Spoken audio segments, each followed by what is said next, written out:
ये कहानी एक दिव्यांग राजा की है जिसके राज्य में कोई भी परेशानी या समस्या नहीं थी। सभी लोग उस राजा से बहुत खुश थे और ऊपर वाले से धन्यवाद किया करते थे कि इतने अच्छे राजा को उनकी जिंदगी में भेजा है। वो राजा दिव्यांग था, उसकी एक आंख नहीं थी और एक पैर भी नहीं था, लेकिन फिर भी राजा को इस बात का कोई मलाल नहीं था। एक दिन राजा अपने महल के गलियारे में घूमते हुए अपने पूर्वजों की लगी हुई तस्वीरों को देख रहा था और सोच रहा था कि मेरे पिताजी इतने शूरवीर थे और उनके पिताजी भी इतने शूरवीर थे। हमें इतने शूरवीर खानदान में जन्म लेने का मौका मिला, ये सब ऊपर वाले की कृपा है। राजा ने सभी चित्र को देखते हुए आखिरी चित्र तक पहुंचा और फिर उस खाली जगह को देखा तो वह चिंता में पड़ गया, क्योंकि उसे मालूम था कि अब वहाँ जो तस्वीर लगेगी वो उसी की लगेगी। लेकिन राजा को इस बात की चिंता नहीं थी कि वो मर जाएगा, चिंता इस बात की थी कि वहाँ जो पेंटिंग लगेगी वो कैसी लगेगी। राजा का एक आंख और एक पैर ना होने की वजह से वो चिंता में पड़ गया और सोचने लगा कि इस गलियारे में इतनी शानदार पेंटिंग लगी है, लेकिन मेरी एक आंख और एक पैर ना होने की वजह से मेरी ही तस्वीर सबसे खराब लगेगी और सबसे भद्दी दिखेगी। राजा ने सोचा कि मेरे मरने के बाद पता नहीं कैसी पेंटिंग बनेगी, इसलिए क्यों ना मैं अपने जीते जी ही एक शानदार पेंटिंग बनवाऊं, ताकि मुझे ये सुकून मिल जाए कि मेरी यहाँ अच्छी पेंटिंग लगेगी।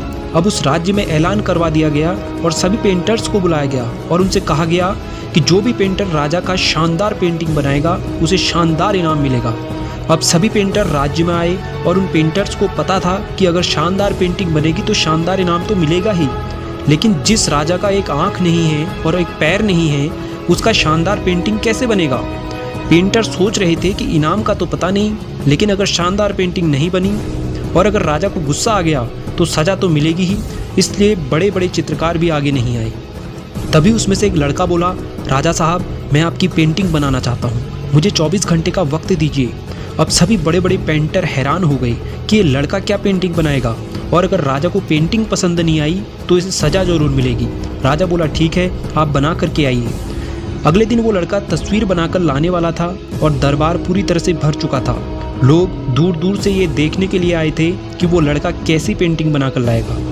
अब लड़का जब उस राजा की पेंटिंग बनाकर लाया तो लोग आश्चर्यचकित रह गए। सब लोग जोर जोर से तालियां बजाने लगे, सीटियां बजाने लगे, और जब राजा ने उस पेंटिंग को देखा तो वो खुश हो गया और बोला कि वाह, इससे अच्छी पेंटिंग तो इस पूरे गलियारे में नहीं है। राजा ने उस लड़के को बहुत सारा इनाम दिया।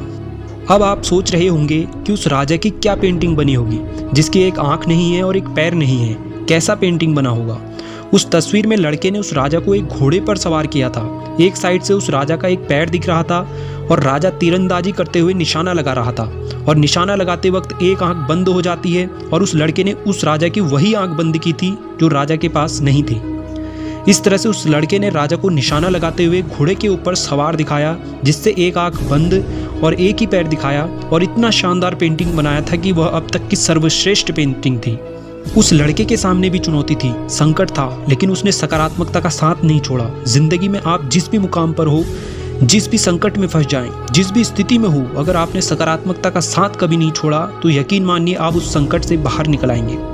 जिंदगी में उम्मीद का साथ मत छोड़िए, क्योंकि जिसने उम्मीद का साथ छोड़ दिया तो फिर जिंदगी उसका साथ छोड़ देती है। हर पल सकारात्मक रहिए, खुश रहिए, ऊपर वाले के आशीर्वाद के साथ और अपनों के प्यार के साथ, अपनी अच्छी और सच्ची मेहनत के साथ कर दिखाओ कुछ ऐसा कि दुनिया करना चाहे आपके जैसा।